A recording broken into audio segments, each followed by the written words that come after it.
Right, back to you then, Isabel. I mean, Angela Rayner's already made a website, hasn't she? We've seen this before. That what was not Starmer, Sunak, ready to back sooner. No, ready for Rishi. That was it. That website existed about a year before anyone decided to kick Boris Johnson up the backside. So this is not unusual for this to happen. But it seems, is it sloppy or is it deliberate that it's come out that she's got this shiny new website? No, I'm sure that's an error. I think it's all been deleted now. I mean, I don't think any of us are in any doubt over her ambitions, that she's got her sights on the top job.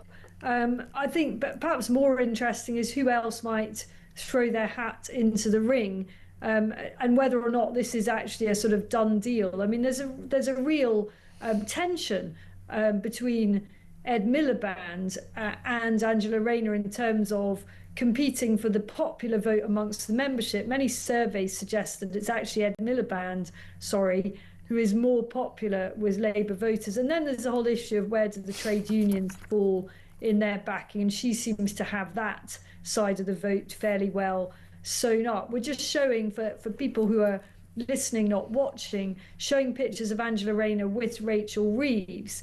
I'm pretty sure if Keir Starmer goes, Rachel Reeves is also finished. And so it was no surprise to see that she would come out and support the Prime Minister. Their fates are inextricably entwined. How does the Labour leadership contest go? Because, I mean, we had enough of this during the Conservative era. We actually got used to it so often. Oh, look, there's old Graham Brady. Out he comes from the stationary cabinet, counting some envelopes again. That means we've got 2 months of hustings and going around the country and then a big head-to-head debate. And, oh, your new Prime Minister, here they are. My understanding is the Labour Party take about 6 months to do theirs. It's funny because it hasn't actually happened for so long that I can't really remember when it did last happen. It was when Labour were well in opposition, and therefore, you know, no one was taking it that tremendously seriously at the time. And I think it was sort of well known it was going to be Starmer.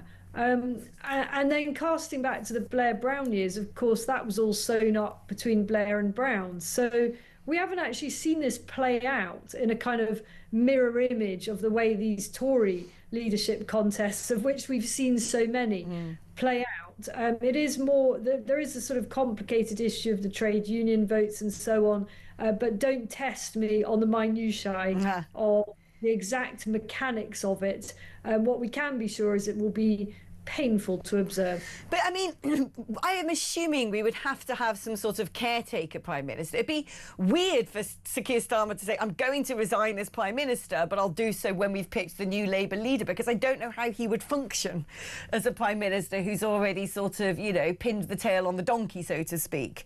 So I don't really know how that would work. And then who would be the sort of caretaker Prime Minister? Oh my God. Do you know, the one thing I am thinking is this. When the Conservative Party were farting around, constantly having their vanity, you know, competitions, their sort of Margaret Thatcher cosplay conventions, you know, I thought to myself, if you could just sit down, write some blimmin' policy and do what you're supposed to be doing, you might get some useful things done. Whereas with the Labour Party, I'm beginning to think now, do you know what? If Starmer resigns, we've got 6 months of mayhem. At least we would get half a year's reprieve for mad socialist policies. So I don't think it really is literally 6 months. After the next ad break, we will, I'm sure, tell people how long it is, because I should know this, and I'm sorry that at the top of my head I don't. I would have thought there's two options really. One is that Keir Starmer just says, fine, I'll stay, I'm leaving, but I'll stay in post until the next Labour leader has been chosen. And that would be a very normal way of managing things, to try to avoid sort of too much rockiness in the markets, particularly if it is a longer contest. There's no need for instant panic. The alternative is that Keir Starmer considers that he's absolutely had enough and he's just walking out now.